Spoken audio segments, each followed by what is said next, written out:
shooting down in the woods. He wouldn't leave it even if he could. 'Cause life is good, yeah!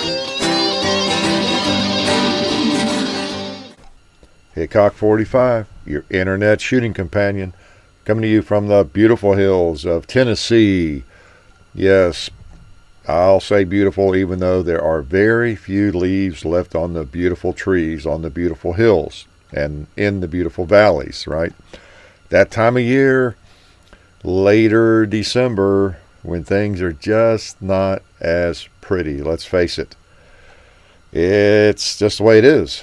Unlike out west in the desert where it never changes, boy, in this part of the country, it is night and day, as you see in the videos, don't you? I mean, think about, you just click through different videos right now. They're all still up there. And in one, it's just as barren, or at least the trees are. And the next one, beautiful fall foliage. And another one, lush green leaves, So you never know what you'll see. And that's true for almost any posting, isn't it? Yeah, because we may do a video today and post it today. We may do a video today and post it tomorrow. We might do it today and post it next week, but it might be next month. You never know. That's just the way it goes. Oh, that reminds me. It was funny. Here, I start out with a troll comment already. Just getting rolling here, but it was there was a troll comments are rare, of course. I mean, the real trolls. But somebody just, about a week ago, I guess, left a comment about, he was, I don't know, one of those envious haters of some sort, and was calling me all sorts of names, sell out this and sell out that. And it was funny because he had, I think it was just one, he might have been a couple of comments, but at some point in there, he went into this, it was 2 or 3 sentences, I think, about how we, in one video, the leaves will be on the trees, and in the next one, it's the current season or something, and it was very convoluted. Haters can be that way, but it was. I'm not sure what his exact point was, but I gathered he was implying, because he really wasn't stating it very clearly, but I think what he was getting at or trying to say was that we got some kind of scam going here, because it's obvious if you just look at the videos, the trees are different, or one day there'll be green leaves, the next day foliage from the fall or something, and then no leaves. It was proof of something to him. I'm not sure what it was. The more I think about it, I was telling John, I said, what else could he mean? What he must have been implying, or the point he was trying to make, was that it's a scam. These videos are not live. They're not live. they're taped. They're recorded. Yeah. So I think before I blocked him, that's what I said. Yep, you caught us, man. This thing's been a scam all along, and we can't let word get out that these videos are not live, dude. You got us. You caught us dead to rights. But anyway, the leaves are off right now. I guess one advantage, one reason we do post videos kind of the way we do. I mean, sometimes it's kind of random. We don't put too much thought into it. It's not exactly rocket science, is it? It's for the variety, for one thing. Again, if we've done 2 or 3 shotgun videos, we hold 1 or 2 of them back, just kind of spread them out, do another whatever. Maybe we get a revolver in, so I'd rather post that. Even if we did the video a week ago, I've explained all that before. You folks with a brain, which is just about everybody, I would say, listening to the radio shows, because you have good taste, right? You're very intelligent, maybe even brilliant, like me, right? Yeah, because you don't need to see a truck blow up every time you turn on the computer, maybe. That's pretty obvious, because you're not seeing anything much when you're listening to this. So anyway, I would consider you amongst our most probably knowledgeable, loyal, smartest viewers. I mean, really, I guess that's a little egotistical of me to think that, maybe, but that's just kind of the way I think about it. Somebody would sit around or work around or whatever you're doing while you're listening to me gab, you must have a strong interest in firearms, and you must be pretty sick, right? But let's see, what point was I making? Oh yeah, the point was, we do that. We post things based on a variety. I mean, mostly there are other things that come into play, but it just now occurs to me that even that is an element of variety, isn't it? You know, throughout the year, you could see something in the hot months of August, on our channel where there's snow on the ground, which we did. I think that was in August when I posted the Sphinx video, wasn't it? It was hot, I know, and that was one we'd done in the winter that I just hadn't posted yet. And it was really cold. It was in the 20s, I believe, when we did that video on that competition model of the Sphinx. And then another one we did, I know in the winter, was the Woods Walk with the AK, the Arsenal. And it was snow. It was the heaviest snow we had, I guess, all last winter.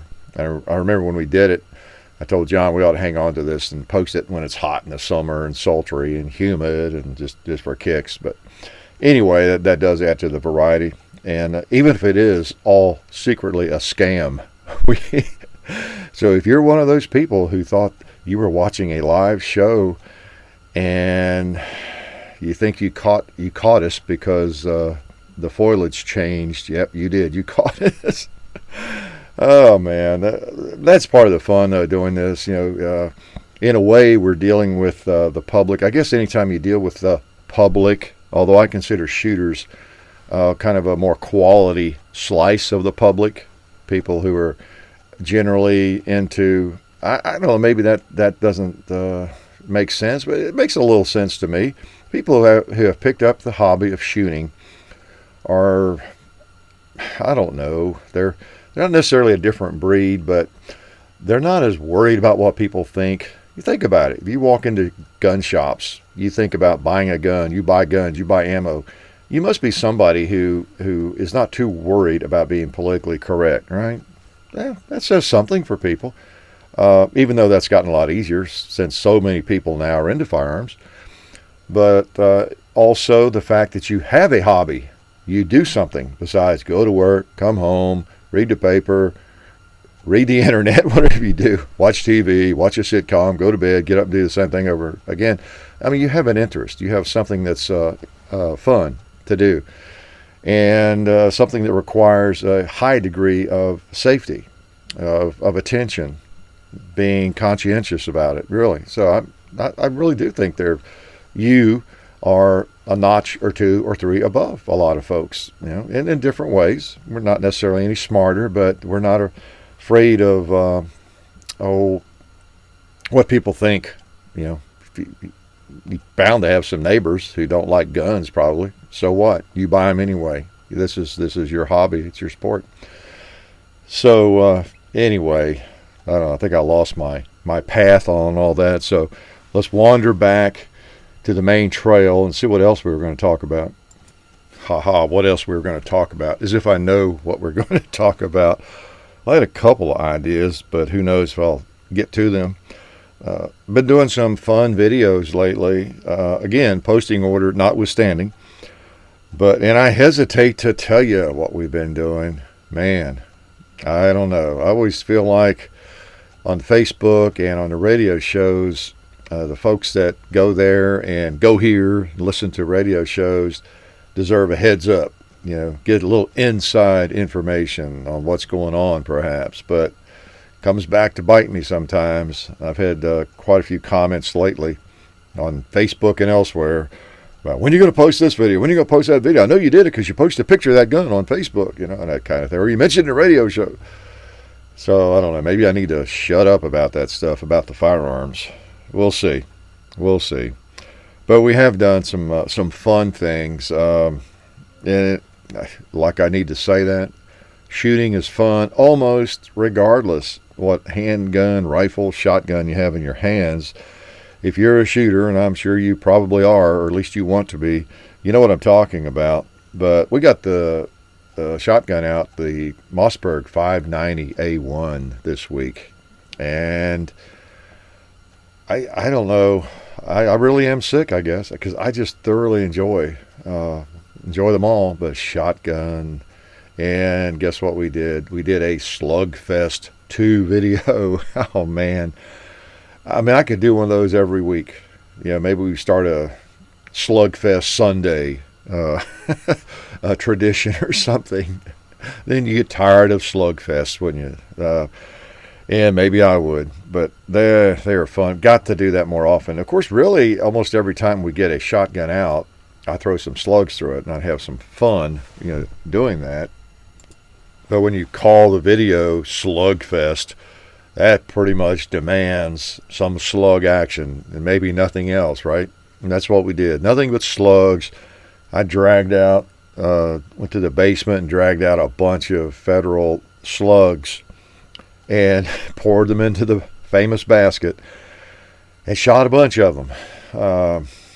And again, I'm continually reminded over and over how I guess I'll say accurate they are. It all comes down to, of course, the shooter and the gun and everything else. But slugs are just amazing to me, because these are just, I don't know how cheap they are. No ammo is cheap anymore. But, shotgun slugs, pick them up anywhere. The old Foster slugs. These are, federal premium. They might be, where's some of them? I don't have a box here, but they're the, federal just makes good ammo, let's face it, not just because they give us ammo, but I forget what they're called. They're trying to say they're copper coated. The slug actually is, which really shouldn't make any difference. They're look like good slugs, but they're still just basically Foster slugs. All these Foster type slugs are rifled. Apparently that helps a little bit and keeping them on course, even though the barrel is not rifled, which is what you'd really need for serious accuracy, right?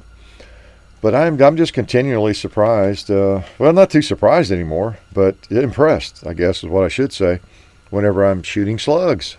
The dumb things just go where you point, and it's just not much of a restriction if you're restricted to shooting slugs for hunting deer. Unless maybe you're out west somewhere, big open country. But, around Tennessee, Kentucky, most of the Northeast, it's not a huge handicap. I'm sure some people just hunt with a slug anyway, whether they're required to or not, because you can just pop anything. In the video, as I say, my misses are basically, it's just me, just the gun. If I miss any of those animals over there, and those are at 50, 60, 80, up to 80 yards, 75 yards. So if I miss any of them, it's not the slug. It's not the lack of accuracy of the slug. It's just me, and I know it when I pull the trigger usually. And if I went left or I went low or high, and most of them, I think most of them hit. I knocked a bunch of stuff. I cleared down the field pretty well, I think. It's just fun, I tell you. And I love that 590. All it has is for a sight is the bead front sight, but it's right on, bro. It is right on. I do think I might replace that bead with, since that's the only sight it has, and that's fine because it's right on. I might just put a fiber optic bead on it, or even a tritium bead on it. If somebody makes a really small one that I can just screw right back in the hole, like where that one is, without any gunsmithing. A small tritium dot would be nice with, something on it, white, that would actually show up in daylight too. My pet peeve about night sights. They're great for night, but you can't see them in the daylight. These crazy big white Glock sights have spoiled me over the years because they just pick up so quickly. You can just see them, and you don't have to think about it. But most night sights, you have to think about it. Pick them up, pull the gun up, and there's the sights. Find them. You have to find them. So anyway, let's see, what else was I going to say? Yeah, we've been doing that video. Was a bit we did a woods walk with, guess what? The governor. Yes, took a politician along through the woods, and Took out some 2-liters with that thing with some different sorts of ammo. I think I shot some 7.5 inch. I may not even, not inch, 7.5 shot. I think I started out with, and I don't believe I mentioned that in the video when I was shooting it first. And then I switched over to some of those, what are they, like 4-shot pellets in the Federal Premium 410 handgun. Yeah, here's a box of those. Let's see what they're called. Yeah, 4-shot. Personal defense. Yeah, just number 4-shot, 2.5 inch, 7/16 ounce.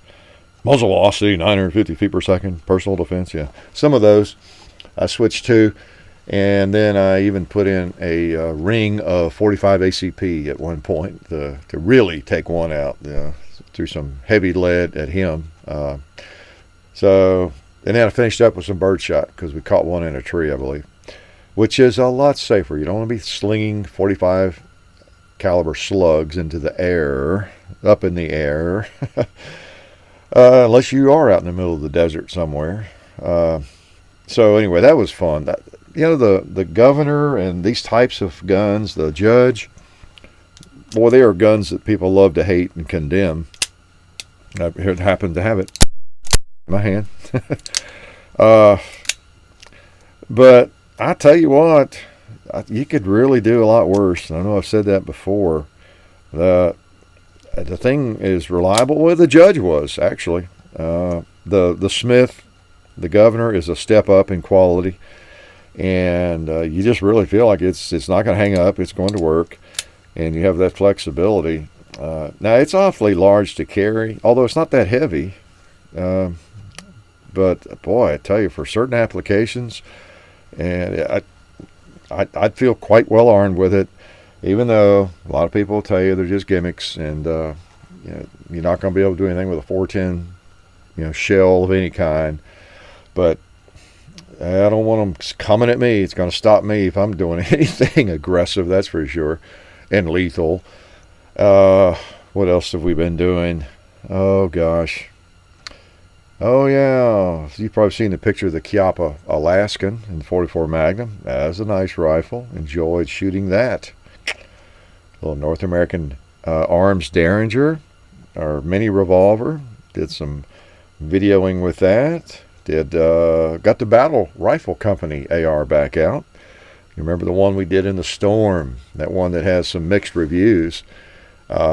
Still doing fine for me though, and I think I shot it pretty well in the chapter 2. It shoots well. So look, I'm going to hang on to it, I think, and keep shooting it, despite some of the bad press that they've gotten with their firearms, because this dumb thing works, feels great to me. I like the trigger. I like everything about it, unless it falls apart one day while I'm shooting. So I'm not 100% sure what it is that causes an AR to fall apart, or to have serious problems. Well, I mean, I'm not a total idiot, but if you don't have the barrel installed correctly, or the gas system and tube is not installed correctly, or you got the wrong size gas port, I don't know. There's lots of things that can go wrong that really nobody should be getting wrong these days. It's not like that's a new invention. There's so many ARs out there, and boy, somebody every day wants to send us another one, and we just don't do most of them. It's just every now and then, okay, what's different about yours? Is it especially well made, or is it especially well made and cheap or something? It needs to be something a little unusual about it or attractive to us, or because we don't want to do another AR every week. So, is it have interchangeable barrels? Is it an interesting caliber? Just something that will make it different, because there are about, 500 companies out there making AR-15s. And that's for a reason. They are pretty interesting. They're very effective. They are very, very popular. Lots of people are interested in them and interested in buying them, even still. So, we feel like we probably should do quite a few of them, just not every day. And what else? I happen to have another nice little firearm out here I was brought out to work on, and to make sure it was clean, and see if you can tell what this is. click. It is a 1911. Yes. Cobra Carry by Ed Brown. Yes, sirree, Bob. What a nice little pistol. You know what? I do believe we've had a lot of requests to bring it back out for chapter 2. Is it that we've not done a chapter 2 with this thing? I need to look that up, because I know for a period of time there I've had comments about the request to bring it back out, because we did more with it in earlier videos when we didn't have my tongue twisted up there, when we did not have high def camera. Okay, so, and that's understandable. People that like that gun or any gun want to see it in its best light, in its best resolution, right? So anyway, that's a beautiful gun. I have some beautiful carry guns that I need to clone myself so I can carry them all, because I would be so happy even carrying that. Even though I badmouth 1911s a little bit for carry guns, they're still heavy and all that. I could carry that baby. I've shot a lot of 1911s. I don't have a problem wiping off that safety and that sort of thing. I prefer pull and shoot, like you get with so many of the new polymer firearms. But I've never had a problem, disengaging the safety. It really is instinct with me. I've done it so many times in matches, but there again, as I have advised, I think you need to stick with one or the other. And that's one reason I don't carry it. Virtually never, because if I'm going to carry it, I need to carve out maybe 6 months or a year and say, okay, this is the year of the 1911. I'm going to carry the Cobra Carry, practice with it, carry it, and have my orientation in that direction, thumb safety and the feel and everything. So I'm not sure about switching back and forth, if that's a great idea, because you might pull that thing out if you needed to in a desperate situation, drilling's flowing, and you forget that there is a safety on that firearm because you've been pulling a Glock or an M&P or something with no thumb safety for the last 1,000 draws. But really a nice pistol. Don't think I could make one that nice myself. Of course, I might carve one out of wood, or soap, and then it would look like something a 5-year-old carved out. No, leave the custom gun making to others. I'm not, have no skill in that area. I just appreciate their artistic abilities and their craftsmanship. Do great work. What else was I going to talk about? Well, it is the Christmas season, isn't it? It's December as I speak to you. We may post this in July. How would that be? But no, it's Christmas coming up, and Thanksgiving's just wrapped up. We're just now getting over all the turkey and dressing, right? At least many of us in this country. So it's always a kind of a happy time. I think it's not for everybody, but there's something about the Christmas season, isn't it? Even if you don't celebrate Christmas the same way some people celebrate it, right? It's just lots of lights and I don't know, presents being picked out for people, and quite often people seem to be in a better mood. Now, not always, because people are being rushed and in a hurry and trying to get everything done, and so it does put some people really into circles, and they don't know where they're coming or going, and all of us to some extent. But still, I think all in all, in summary, there's a different feel, a different air about the Christmas season. So that's always kind of neat, right on up through New Year's, I think. And again, it's not just for fundamentalist Christians. I think everybody is the benefactor in a lot of ways of the season. In the sense I'm discussing, it just seems like people are in a better mood, and I don't know, maybe not in your neighborhood, or you might feel that you're being oppressed or something by so much Christmas. There are a lot of people with that feeling.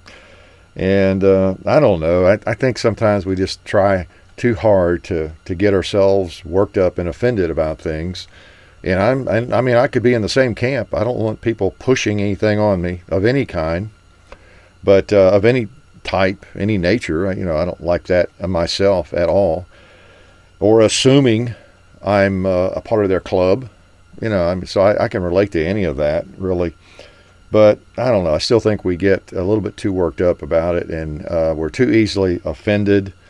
So many of us in this country grew up celebrating Christmas and having a neat Christmas tree. And man, you look back through most people's childhood. I say most, not everybody, of course. But yeah, in the old, especially in my age category, and some of those earliest, 8mm films and those cameras and things.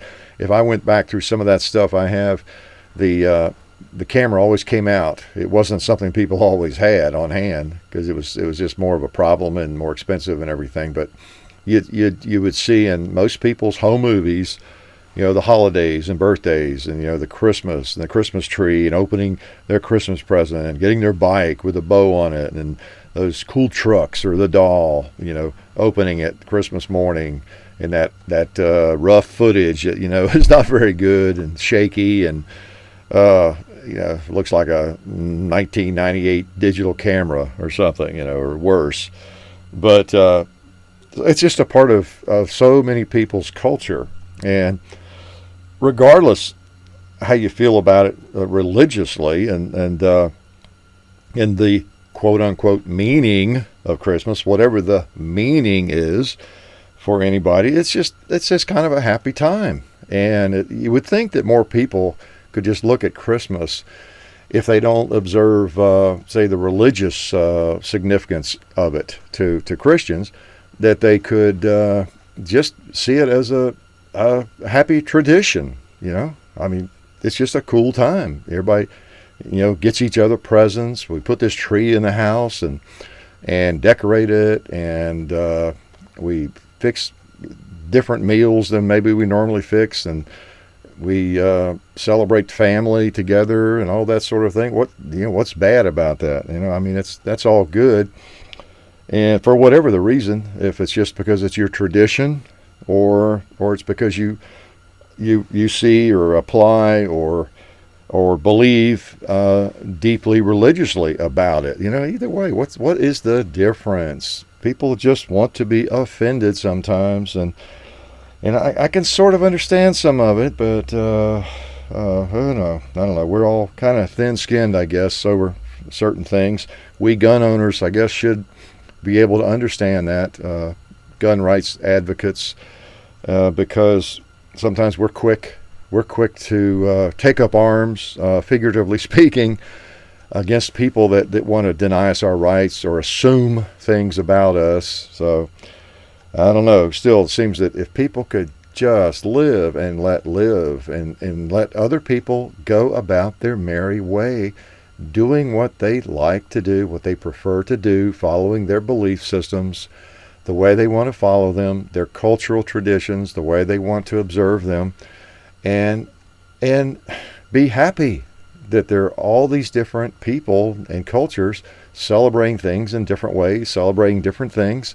As long as they're not hurting me, they're not threatening me in any way, they're not pushing it down my throat, so what? It's, if my neighbor doesn't have the right to do something that seems a little crazy, well, crazy maybe is not the word, that seems really different, if my neighbor doesn't have the right and the freedom, even from ridicule, to do something that might seem odd, we'll say odd, how's that, or really different, then I don't have the right to do something that seems odd or different if I want to. It limits my freedom. If how fundamental is that? If the next guy's freedom is limited, then so is mine. I always bring up the I don't, but the topic of like Nazis. I can recall. Seems like I haven't heard much about them in the news lately, but I know. Seems like back in the 80s, I guess it was. There were several marches. They were marching in, Chicago, somewhere up around there. that the Nazis were out. There's a Nazi party in this country, I guess it still exists. And they're marching, with the Nazi flags and all that. And, people want to kill them. People, obviously, if you fought in World War II, you might really want to, but it would just bring out the worst in everybody. And it's same with a KKK march or whatever. But, obviously I'm not condoning any of that, but those are the worst groups I can think of.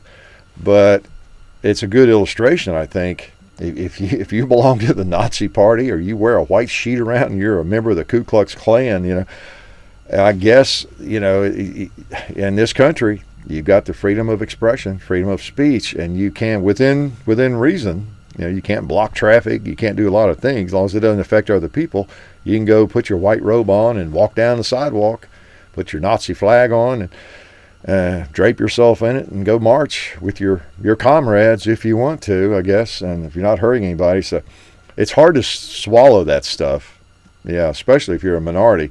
It's really hard to swallow that stuff.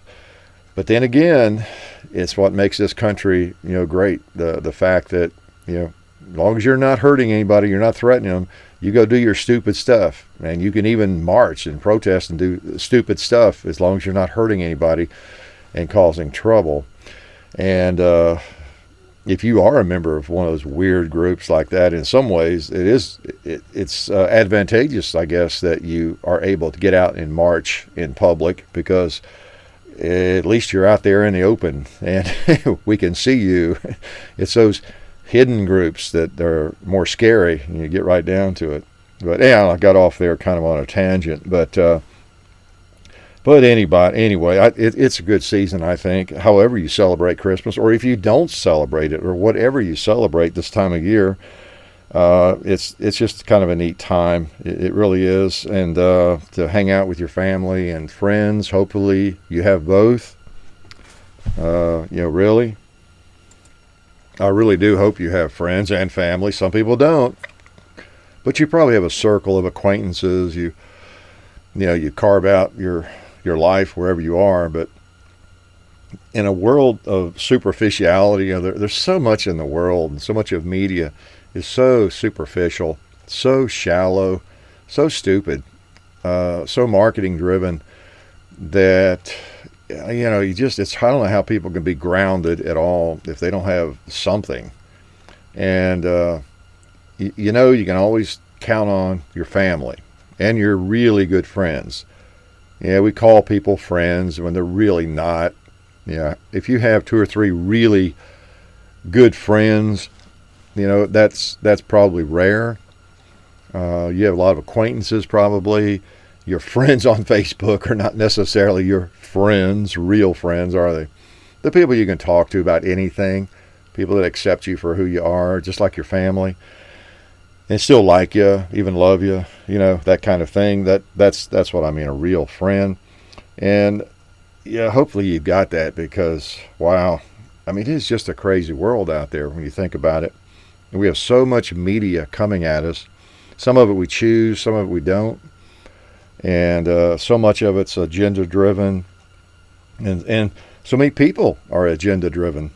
They're always, it seems, when you think about, as you move through your day, everybody is trying to get you to do something. They're trying to sell you something. There's just something they're trying to convince you of. I don't care what it might be. It might be a product. It might be a way to look at things, religion, a political persuasion, whatever it is. Seems like most of the world's trying to convince you of something, or there's an agenda there. There's a ulterior motive, maybe. There's some motivation, and it's not all bad. But there's just something, somebody's trying to get you to buy something or do something just so much of the time. And I guess our oasis there, away from all that, is, other than just sitting down and reading a good book, is our family or friends, or just doing nothing. For many of us, going into the reloading room and reloading some ammo, right? And I guess John and I are a part of the media to some extent here, and I guess we're trying to convince you of something too, really. You ought to own a gun, by golly. I don't know. I don't know what we're trying to convince you of, or even trying to sell you. We do have some sponsorship, but I don't really care whether you buy or you are convinced of anything. That anybody that helps us, that's strictly up to people. We like to pass along who's helping us. That's kind of the way we do it. And a lot of people, if they like what we do, tend to look favorably on that. Of course, that's why you get sponsorship, people that believe in something you're doing and want to be associated with you. That's what it comes down to. But I don't feel like we're trying to sell you anything. I am trying to sell you on freedom and on the Second Amendment. I'll admit to that. And trying to convince young people to think about those things and have. And I used to tell my students that, hey, look, I would have little talks like this with them, and they're middle schoolers, that most people have some kind of agenda. They want you to do something, just like me. Want you to learn to write and to appreciate good literature and to, the things that we were about there. And not so that I look good, but so that you look good and that you become an educated person, and so that you can appreciate something that is quality, that you can appreciate something that Emerson wrote or Dickinson or Shakespeare. It will just enhance your life, really. So I guess I've always had that agenda, I have to admit to. But everybody, has some agenda, and it's just nice to have a place to go to where it's agenda-free, maybe. Of course, family and friends do too, I guess. Which comes down to thinking for ourselves.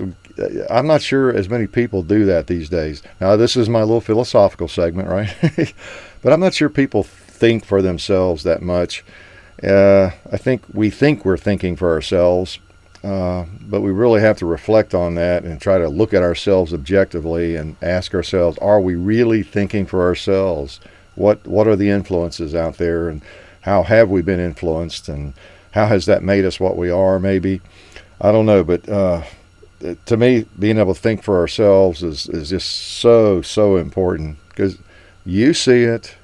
I mean, we're all guilty of probably being puppets, right? We think we're not, but we probably are.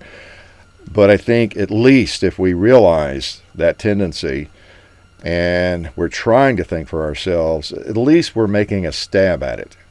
We're way ahead of the game, at least. I think, and I would guess that many of you have observed, there are a lot of people out there who do not appear to ever think for themselves. They really are puppets. I mean, you can almost see the strings, right? Oh, man. I mean, just look at elections and just look around, look at what products seem to be popular. Look at the commercials on regular TV or cable TV or any TV. And just, oh, man. There are actually some shows I like on TV. I've talked about those before, whether it's Justified or, what am I thinking of? And Fargo, the series that came on, I've been hooked into one I had not seen until recently. Was what is it called? Blue Bloods, right? Yeah, Blue Bloods, the one with Tom Selleck and the New York City Police. I had people recommend that to me over the years. I guess I just had never seen it. Anyway, they're running a lot of those on some channel, and I spotted them and hit them to record, and I've watched some of those, and those are really, really good. But when you watch the commercials, oh my gosh, I mean, I don't know, it's like that show, and it definitely has a real conservative bent. It might offend some people, some parts of it, but it is well done. It is good writing and good acting and good casting and all that stuff. But and I've always liked Tom Selleck. He's just a great fellow. But what was I going to say? Come on now, help me. What was I going to say? Come on, get it back. I'll put it on. Oh yeah, I was talking about commercials. Even that show, which I think has quality writing and some really good thinking behind it, even though they're promoting the New York City Police Department in a lot of ways, but whether they mean to or not. But the commercials, it's like, wow, my IQ drops about 3 points if I see three of those commercials in a row. And fortunately, it's recorded, and I can speed through those things. But wow! And of course, you know how today's TV is. Wow, a show like that, you're watching something on that or on TNT or something, or FX. The commercials go for literally 4 or 5 minutes, at a time. And even when you're speeding through them, it takes a minute to speed through them. And boy, those commercials look like they appeal to about the 6-year-old and everybody. And of course, again, as I've talked about, the people who put those things together, they're very bright people, actually, even though they put together some dumb commercials. They're very bright, and they know what sells, they know what works, they know whom to appeal to. So anyway, that tells you there's a lot of superficial people out there, easily swayed people, right? Anyway, let me wrap up this philosophical segment here if I can. But again, I think people they just don't seem to think for themselves much, and probably never have. At least some of us try to. I'm no genius myself, but I try to think for myself, try to think outside the box. I think if I hadn't done it before, it really started when I got into college and started reading things that were way different from anything I had read in high school.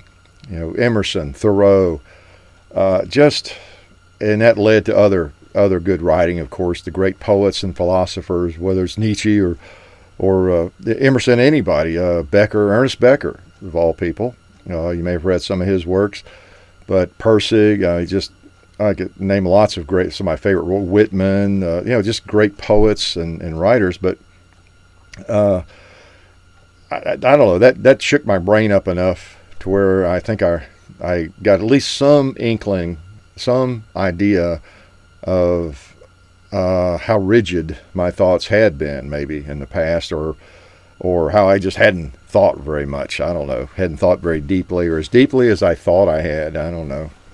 Maybe I'm not thinking, maybe it's all an illusion. I'm not ever thinking deeply. I mean, you know me, you see me in the videos. Do I appear to be somebody who could ever think deeply? Yeah, really. Why am I even talking about this? It's kind of funny. Some of you are probably laughing in your beer, right? Well, that's okay. As long as you don't have a gun in your hand, you can laugh in your beer. But one thing that occurred to me, I think and I'll offend some people here maybe, but I think if you really are thinking critically, and that was what I tried to get into my little kiddies I was teaching, to get them to think critically about things and ask a lot of questions and not just take any old answer as the ultimate truth without at least thinking it over and questioning it. But even anything we talked about or I said, but I think if you're really thinking, if you're a thinker, not a stinker, a thinker, maybe a stinker thinker, but if you're really thinking about things and looking for agendas, and you see past the surface on things, and it bothers you a little bit when people are trying to pull the wool over your eyes, like me, I think you are almost equally bothered by watching CNN as you are watching Fox News, perhaps at times. Probably not as much on Fox News. I'll give them credit for that. But if you watch Fox News, and if I'm watching news, one of the cable 24/7 news, it's generally going to be that. But I am more and more bothered by it than I ever have been. And that again, I know somebody's going to be offended here, and I stay out of the party politics, but the reason I even got satellite TV back, when was that? It was just before my mother died, because I was helping take care of her, and it was 99, and I was up at her place a lot, the old home place, and she had Fox News on her cable system, and my brother had told me about it, how it was a new news show and everything. And so I got to watch it. Wow, this is cool. They do seem to both sides, and it's not as boring as interesting. And so I kind of got hooked on it. Yeah, this is great, And I came back, and I didn't have it on my cable system out here in the country. Lucky to even have cable, and don't now. But so I had to put in a satellite dish to get it. So I was enamored with it, and I thought it was the greatest thing since sliced bread, finally. But because it was kind of an alternative to all the other media. But over the years, I don't know if they've changed or I've changed, but I don't know. There are some wonderful things on there because they really do have some very interesting shows and interviews where both sides of an issue or three sides of an issue are explored.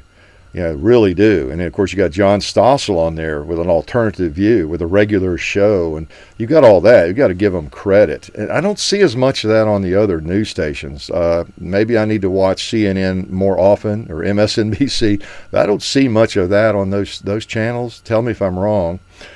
But more and more on Fox, it just seems more superficial. And I see so many interviews and things they do on there that are really agenda driven, and they're trying to sell you something.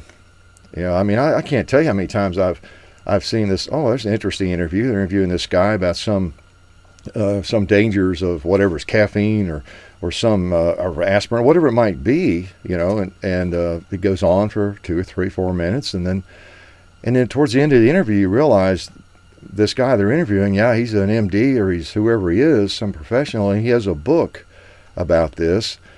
And that whole interview was a very subtle advertisement. Really, I mean, have you noticed that? And so much of it's not just Fox News, it's all across the board, I'm sure, everywhere. But I don't know. I just, it seems like they spend 90% of their time, too, if you watch the morning show. They must have an army of people out there looking for somebody who is doing something with the flag they shouldn't be doing, or they just seem to spend all their time on things like that obviously we honor our flag, but they're just more important issues than some guy in Podunk, Arkansas, who happens to have a flag upside down, in his backyard or something. He's probably not going to be a friend of mine, but give me a break. They'll spend like 30 minutes, it seems like, on that, and they'd lead with it and try to suck people into watch, that. Let's just have some news or some interesting discussions sometimes. But anyway, the gist of that is not to hammer Fox News, because, again, I tend to watch them if I'm going to watch some news. It's just that I think if you're a thinking person, again, this is my opinion, you're not going to be happy with any channel. If you just have religious fervor for Fox News or for CNN, one or the other, maybe you're not thinking deeply enough. Yeah, here I guess I'm implying I'm a deep thinker is why I have a problem, right? I don't know. It's just, I just see it. I see through a lot of the agenda more so than I used to, or there's more of it there. I don't know. It's tough. It's tough to find media that and you probably experienced that. I will, because when I'm working, answering mail, I'm at the computer a lot, and I typically won't. Sometimes I'll watch a movie, Western or something, but then I'll want to see what's going on in the world. And I wish there were a news channel that was just totally objective, and you could get everything covered. There's no agenda really. I guess I'm talking about C-SPAN, am I? But anyway, enough on that. So talked about it too much probably, because I'll probably go in and watch Fox News when I finish here. I think what it comes down to is, if you're a weird person like me, if you really are a strange person, there is no home. Really, there is no home. There is no club for you. You don't really fit in anywhere well. And of course, we all want to fit in well. We want a club, a church, an organization, a news channel, we want a place where we belong. We are home. That's me. I love it. I believe everything I hear here. I think there's a tendency we all want that, and even when we have a hard time finding it, sometimes maybe we surrender and pretend we have. And I guess that's kind of what I'm talking about here. I can't find a home, and I kind of sometimes wish I could, but I guess that's a good thing. That's a good thing, because I do take pride in trying to see both sides of things and alternative sides of things, and so understandably, there's not going to be a perfect media outlet that I'm going to buy into, I guess. So anyway, well, for whatever that's worth, if it didn't make any sense to you, just pretend you didn't hear it. How's that? On more concrete, mundane matters, we don't have any more meet and greets scheduled except for at SHOT Show. Now, I know most of you won't be at SHOT Show, but I will be there on the Friday part of that week, and am going to be at the Federal booth. They're going to host me at the Federal booth there on, I think it's Friday late morning. I forget the exact time, but if you happen to work for a gun shop or you're involved in something that gets you into the SHOT Show, hope you come by and say howdy. You might even be really lucky and get my autograph or something. How cool would that be? I'm sorry, being funny. I can't be funny, but I can be facetious. I still can't get used to people wanting an autograph or that sort of thing. But so I was trying to be funny. But yeah, that's what some of it does come down to, and I'm glad to do it. Glad to do it, just because I wake up and I'm still surprised that people actually watch the videos and the numbers that they do, and act like they're glad to see me and that kind of thing. It doesn't mean I've fully accepted it. I fully believe it, right? It'll take a few more years to believe that anybody would want to host us as a meet and greet and that sort of thing. But yeah, we'll be there. I'll be there at least. And it's hard to get the word out on those things, by the way, or anything like that. We discovered that, we should know that, but when we did that flurry, I guess you could call it almost, of meet and greets from last spring through the summer and fall, we did several meet and greets. And I don't know, I guess naive me, I just figured if I posted it on Facebook a time or two, that'd be enough. I'd get the word out, and mention a video vlog somewhere, but because anybody that really would come or would want to come would probably see that or see those announcements. I think I put it in the the discussion part of the channel there that everybody can see. And of course we had great turnout, except at the one in Jolton. We had hardly anybody, but we had 15 or 20. But and I come to find, and I would get messages after these things, because I'd mention it in a follow-up or in a video, would talk about it, or I might post pictures, from the meet and greet and different things. And you saw them. There'd be lots of comments. Wow, I wish I'd known you were there. Or, boy, if I'd have known you were there, I'd have come into town, or I just live a mile from there. I didn't know you were going to be there. Well, we talked about it in vlogs, posted it several times. I'm not sure what else we can do. But I've come to realize, and John has helped me realize this, that a lot of people go to YouTube, and of course we can go to the analytics and see the reason. Out of the views a particular video gets, about half of them are from just we call it related videos. People are looking for videos. Maybe they search one of our videos. They're looking for a Garand, and I pop up and they look at the video, and then they see another one that popped up for some other. It's a related video. And or some other YouTuber they looked for, found it, watched it, and then they saw one from us and whatever. So it's in the related videos. That's how a lot of people enter a video, find a video, watch a video. That's where they come. That's the source.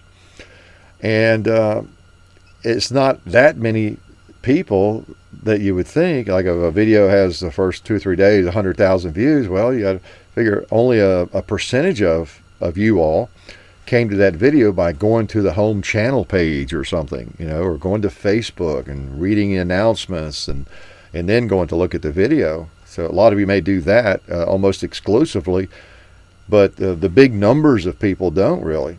So I guess I've been under this illusion that I could post something on the homepage or on Facebook and all 1 million or 1.3 or whatever it is subscribers would get that.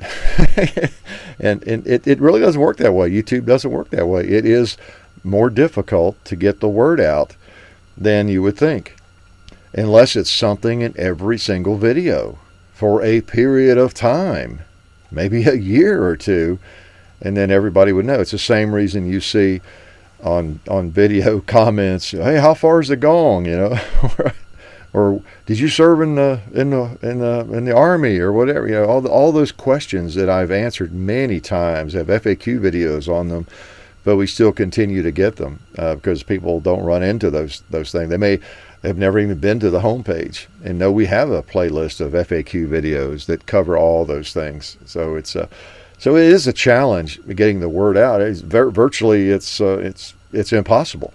So I guess is the answer. So we can get it out to some extent, and the most avid, loyal viewers will get it because they're going to check the Facebook and the channel and that kind of thing, and maybe they don't ever miss a video, and they're going to see it.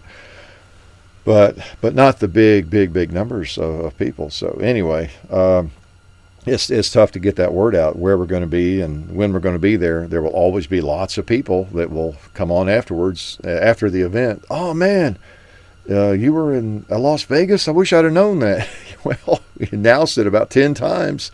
Sorry, I don't know what else we can do. So anyway, I'll mention it a few times. Now, the SHOT Show is not, of course, something that the general public attends as much.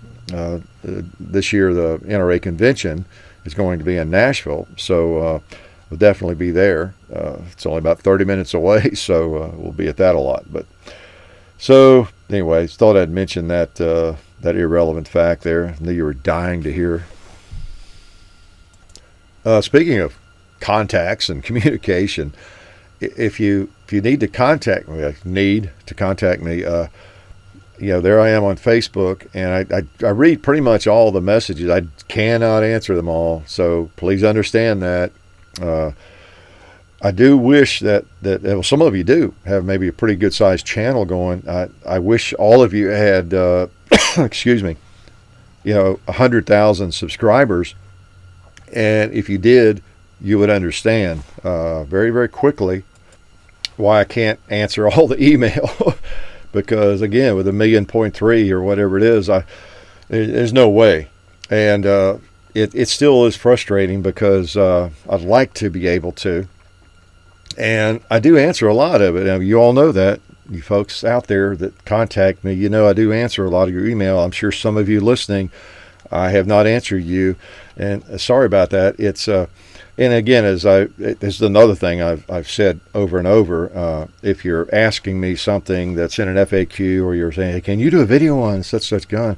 I see that, but I don't answer that. Again, I can only have so many things I can write there and go in and answer mail. So just know I've seen it, and it registers in my head, that you would like to see a video on it. Most people put it in question form, so I always feel rude by not answering it, but it is I see that as a recommendation, can you do a video on this, or when are you going to do a video on that? So I register that, and what am I going to do? Okay, let me go reply. Well, let's see. Yeah, we can probably do a video on that. We'll if someone lends us that, or we can get one from Buzz. I'm not going to say that over and over and over 1,000 times, but I'll because I can't answer all the mail.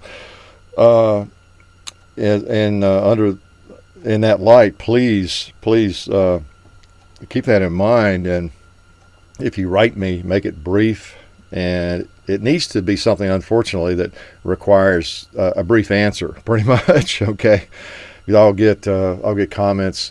What are your thoughts on this? Or somebody wants an essay, and then of course I'll get so many questions about guns that we've done in videos. So what the person wants to know is, all the same stuff I discussed in the video, things I went over in the video, so, there's no need doing the videos if I'm going to, be Ask Jeeves and answer all those questions, because I've talked about that but it is difficult to communicate with everybody. I try. What I was going to say, because people people are so appreciative and so nice. I have some great communications with people, and that's the frustrating part of it, is because people really do appreciate my answering them, and I wish I could do that with everybody, because I feel like I'm snubbing people that I don't answer. It's frustrating, that I can't get around to everybody. I wish I could. But you gotta, if you do have a question or want to contact me, it needs to be through YouTube or, of course, Facebook. I ignore. I've had people that they find out where I live or something, or write me and all that kind of. I ignore that. I trash it. Well, actually, I don't. I save it in a file in case anything ever happens around the compound.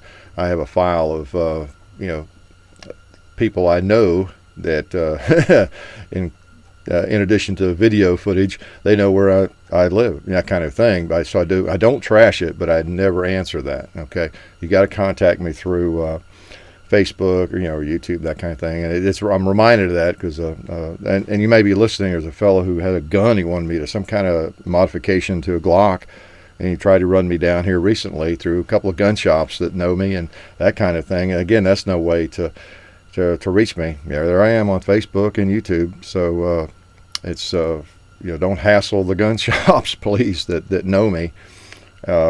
They've been really helpful. Appreciate their help. Elks Outdoors, takes all of our guns in, and other gun shops have lent us guns, and have a good relationship with all the gun shops around here, and hopefully all the gun shops in the country.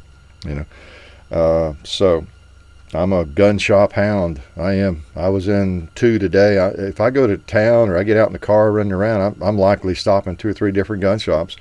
I just like to go see what's up, what's new, and what someone might have traded that might have walked in the door. That you never know what you're going to find. In a gun shop, might even find some firearms, right? Yeah, usually you do. Speaking of gun rights, I hope you're staying mobilized now. Yes, we do have the anti-gunners, the anti-freedom folks on the run, but they never give up, and they will never give up, because they're as adamant, committed, as fervent as we are from the other side. So, and the attacks now seem to be not so much on the national level as they are on the state level. So they're ganging up on individual states, getting funding from Bloomberg or whoever it is, and the organizations are created. They appear to be larger than they are, but politically, depending on the state, they get enough sympathy and put money in the right places with the right politicians. It's pretty amazing what they can do. Look at Washington State. California is going through it, and of course in the Northeast. So they're just moving from state to state to see what they can accomplish. That seems to be the plan now. And boy, if you're in one of those states, you really need to be motivated and mobilized. Everybody, big time, big time. It's just essential, because they get this stupid stuff passed, and it's so hard to get reversed, even with majority gun owners, and it's just hard to undo something that we should never have let get done in the first place, right? So it can happen so fast, and it's just sad. You think about what happened in Colorado, Washington, and what they're attempting around the country. I hate for this country to become so balkanized, so I don't know what. Whereas we've got gun-free states and we've got free states, or whatever you want to call it. I know a lot of people are moving out of those states. A lot of avid shooters and even businesses are moving out of some states because of that. the overregulation of everything, business, firearms, you name it. And I can't blame them. It's probably what I would do.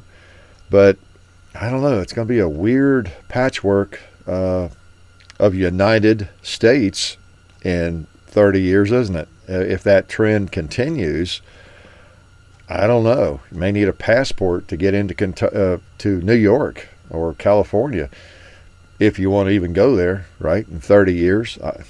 And you won't be allowed in if you've got a sharpened pencil or something.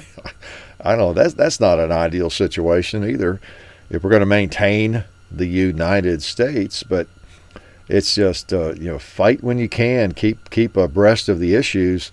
Join your state organization and your national organizations, but put money in when you can, put in labor when you can, calls, letters.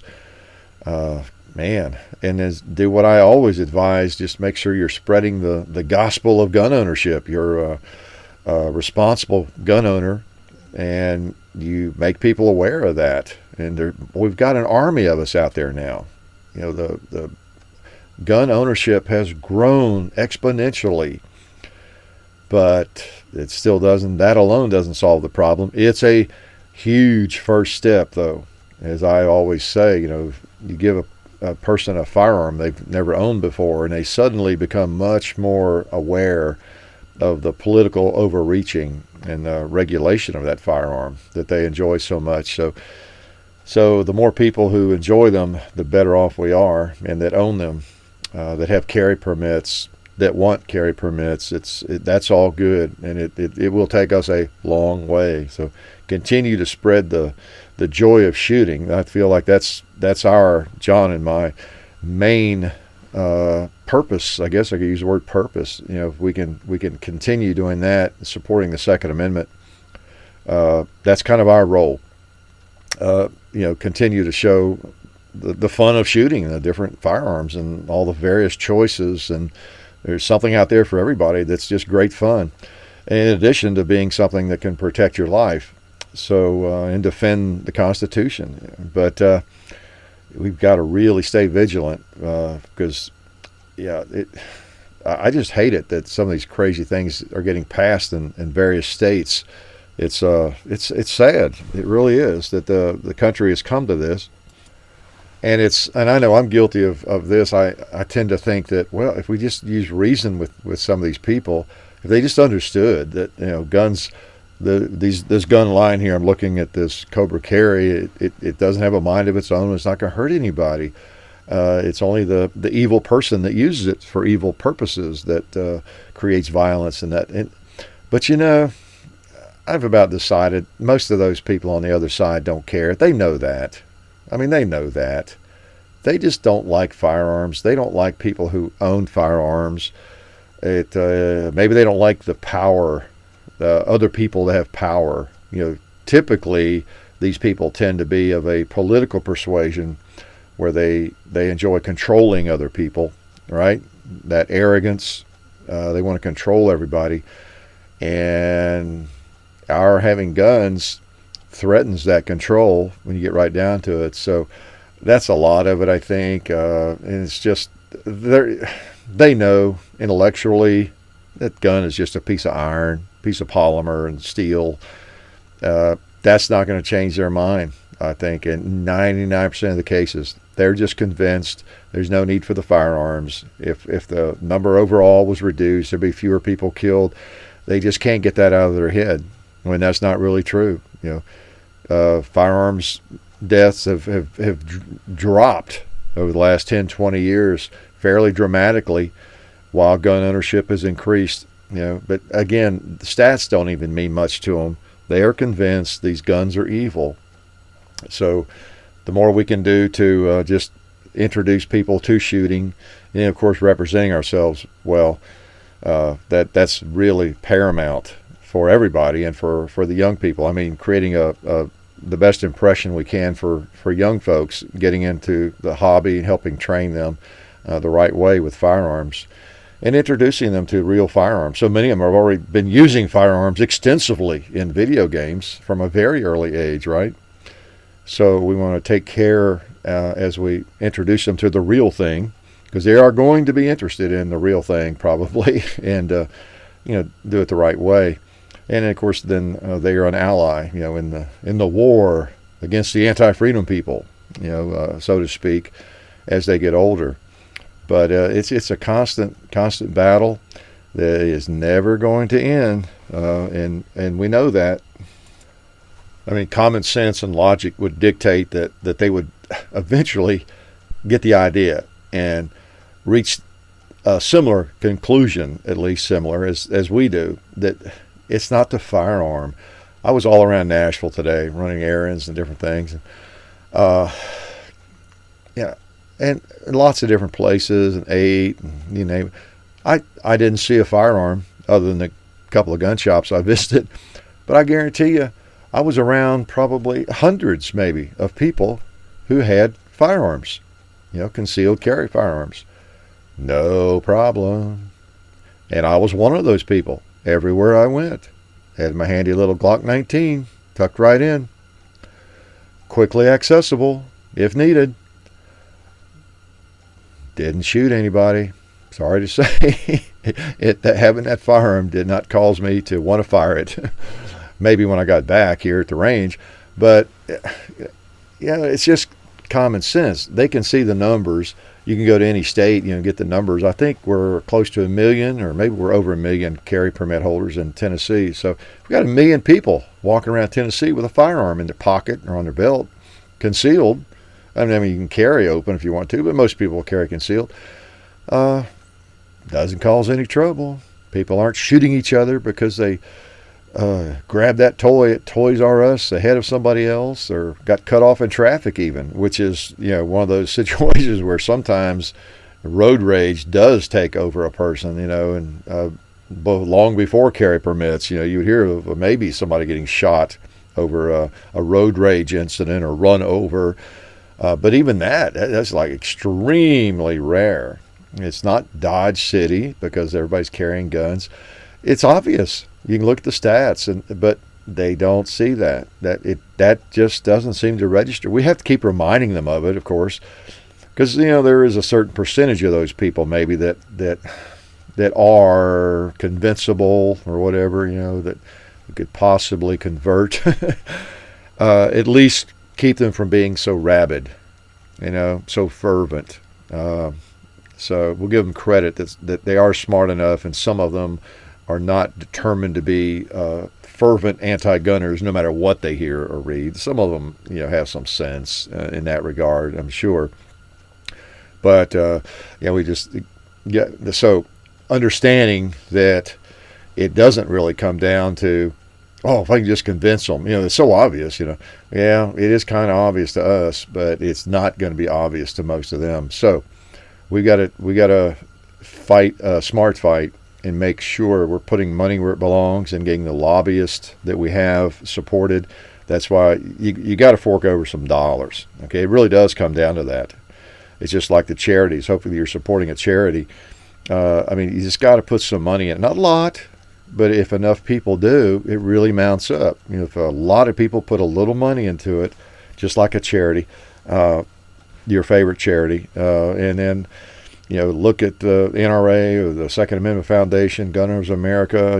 In Tennessee, it's the Tennessee Firearms Association. Look at your state organizations, and maybe you start with your state organizations. That's where the war seems to be. The battles are being fought now. Maybe if you've not been a member of those gun rights organizations, maybe you start with your state organization. Join it, okay? And then maybe you join at least one of the national organizations, and go from that approach perhaps. Most people, most savvy shooters and people have been in the gun world, the gun community culture for a number of years, are members of the NRA. Now, a lot of people will criticize NRA, including all of us that are members of it. Many people who might be very vocal against the NRA are actually members. It's one of those deals where it's a love-hate relationship. You need to be a member because it's it's that evil organization that we couldn't exist without. It's one of those deals. It's just like our government, to some extent, or the road, the highway department. We might hate the way they do things, but we got to have them. Well, the NRA is the big elephant in the room, when it comes to lobbying and everything, among other things, but training and gun safety. So we need them. Join it is my advice, but there's nothing wrong with being critical and trying to affect change within the NRA as much as we can. We got to keep it strong and then keep it evolving as well. Just like the government, we've got to have input and make ourselves heard, but not resigning totally from it doesn't accomplish really anything. It's a negative effect. And as I've said before, and I guess I'm too critical of some folks because, I use the old analogy, there's a lot of us pushing the wheelbarrow and a lot of people riding in it, because a lot of us are members of these organizations. We send in our money every year, and others just sit and criticize them, and they don't ever pull their wallet out. And so what impact are they having on gun rights and our preserving our Second Amendment rights? They're not really having any impact. So they're just maybe complainers, and there's going to be that percentage of people that's just what they do. They complain. They're naturally born complainers, naturally born haters. You see them on the internet. It doesn't matter what kind of video. Well, there's a good example. No matter what kind of video we post or anybody else posts, and there's a lot of good videos besides ours, right, on YouTube. Look at the likes and dislikes. There's people that dislike them. So you can't please everybody. There's going to be people that are going to hate and dislike things that really not a lot of reason to dislike it. You can be neutral or not watch it or not necessarily like it, but why would you dislike that? And so that's just going to be there. So my little stump speech on that. We need to stay in the fight. It never ends. And it is funny, speaking of the likes and dislikes, and I appreciate y'all liking video. I never mention it or beg for likes and subscribers, all that kind of. We've never done that. We just focus on making good videos and figure people will watch them. And if they're good videos, and we're doing what people want you to do. I don't know. It's just seem like common sense to me. But it is funny to some of the comments you all leave. I think some of the most creative comments are involving the dislikes. It's funny. But and y'all see them, but it really is. Like, what is there to dislike about some videos? It's just, of course, I think I probably have a better handle on it than a lot of people. A lot of the people that seem genuinely like amazed, they'll watch a video maybe that we post, and maybe they're relatively new, and they like, you can tell from the way they write their comments sometimes, like, well, why would someone dislike this video? Why do people dislike these videos? They really do want an answer. They seem to sometimes, and because it's perplexing. Maybe it's just an innocuous video. I'm not spouting politics. I'm not saying you got to have a Glock or you don't have a good gun or you got to have a 1911. There's a couple where I got carried away. AK versus AR we did several years back. I got a little carried away on that one, I remember. But by and large, I don't really incite people. But they seem incited. Why would they dislike it? Well, y'all know what that is. There's a certain percentage of anti-gunners. There's a certain percentage of just misclicks. Hit the wrong button. There's a certain percentage of that. The klutz factor, you could call it, I guess.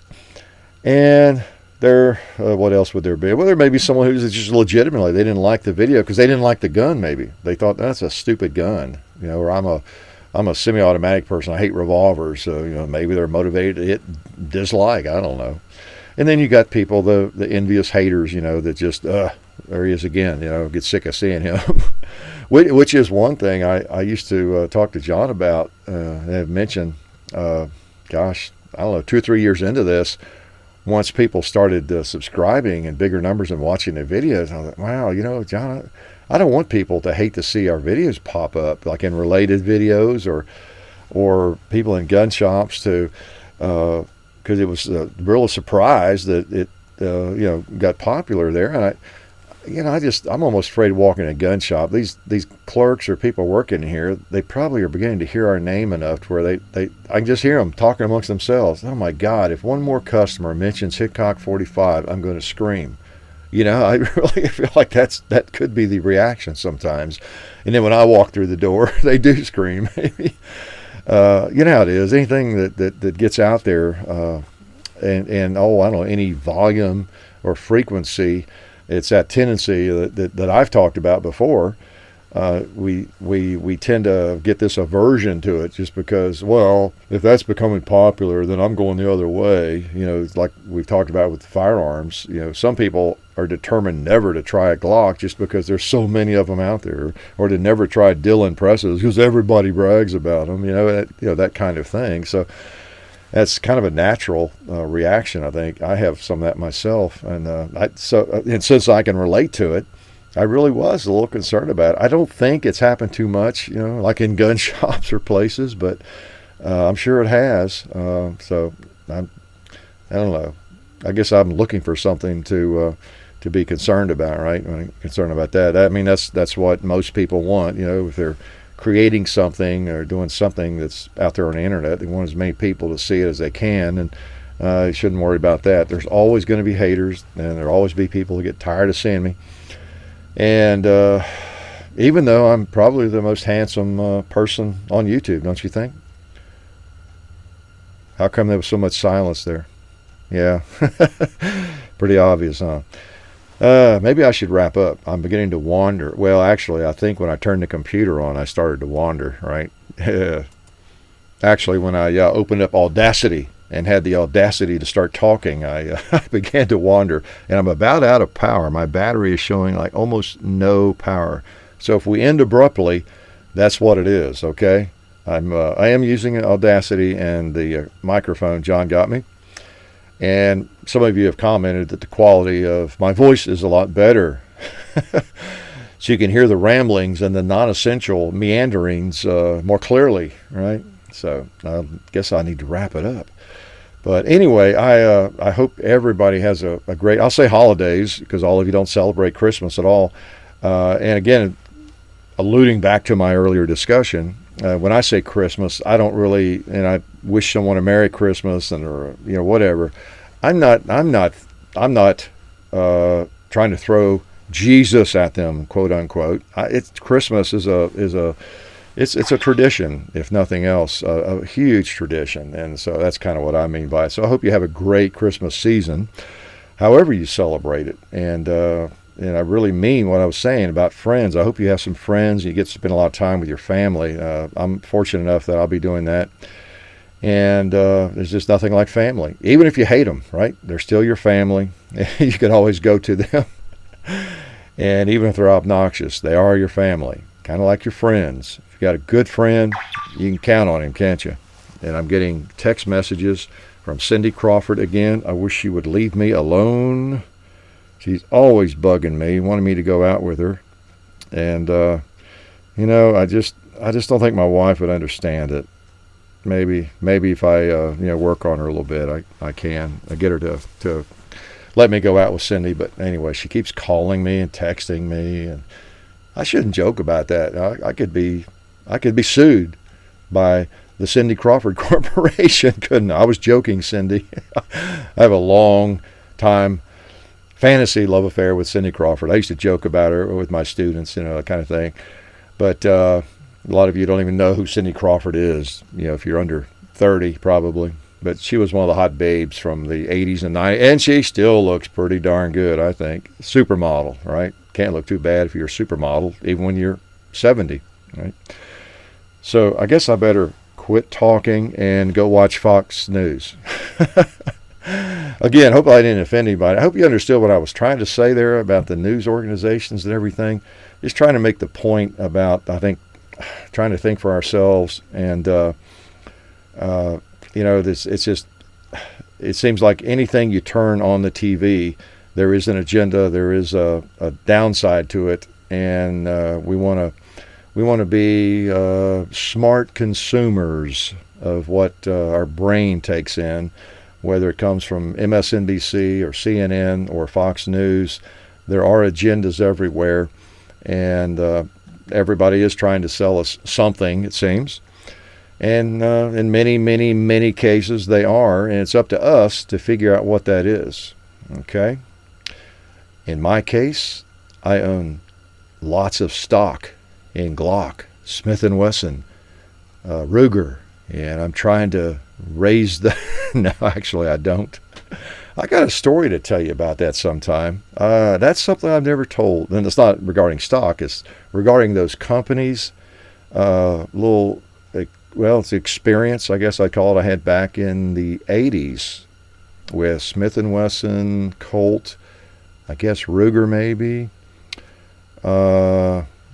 Remind me to tell you about that sometime. Okay, the next radio show. I'm about out of battery power here, so I'd better shut up. So anyway, appreciate you guys listening, watching. I enjoy doing this. I really do, coming out to the reloading room. Got it straightened up a little bit, and just talking to you all. I'm always talking to you about a specific firearm, and trying to remember what I want to tell you about it, and trying to hit a dumb target while the camera's rolling and all that. And it is nice to just relax, let my hair down. Don't have much hair, but it's pretty short. And just talk to you. Most viewers of the 1.3 million subscribers, most of them, don't care about anything I say here in the reloading room. But a lot of you do. Enough of you. I think about 30,000 usually, sometimes 40,000. Will tune in and listen to the stupid things I have to say, and that makes it enough. Every couple of weeks. So I appreciate that. I'm not Mr. Profundity. I don't have the answers to anything, but I've been around a little while. At least I know some of the questions, maybe. And I enjoy doing what we're doing, and I enjoy this, and I appreciate profoundly your all's support, or I really do, because 99% of you get it. You know what we're doing. You understand what we're doing with the few sponsors we have. You understand it. You get it. You have enough sense to realize if you had 1 million subscribers or people out there and something you were doing, you'd probably want to take some advantage of it if it didn't affect the quality of what you were doing. And that's kind of where we are with that. We're really rather stupid if we don't take some advantage of our viewership. Not sound like I'm taking advantage of you, but if we don't take advantage of what we've built, really, and what you've helped us build to help make it even bigger. When I say bigger, not bigger, but better. By having better access to firearms and ammo and all that kind of thing, and just the wherewithal to continue it in however we want to do it and whatever makes sense. So and 99.9% of y'all get that. I get enough messages and comments to know that. The occasional envious troll comment notwithstanding.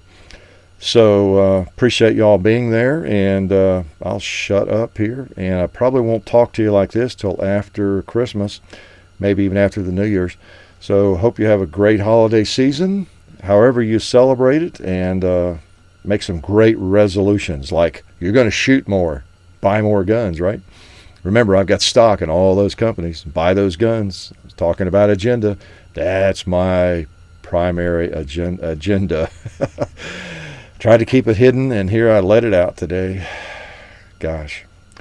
Now, appreciate y'all listening, and I'll talk to you later. I just can't seem to shut up, can I? Life is good. You've been listening to the Hickok 45 Radio Show. See you on the range.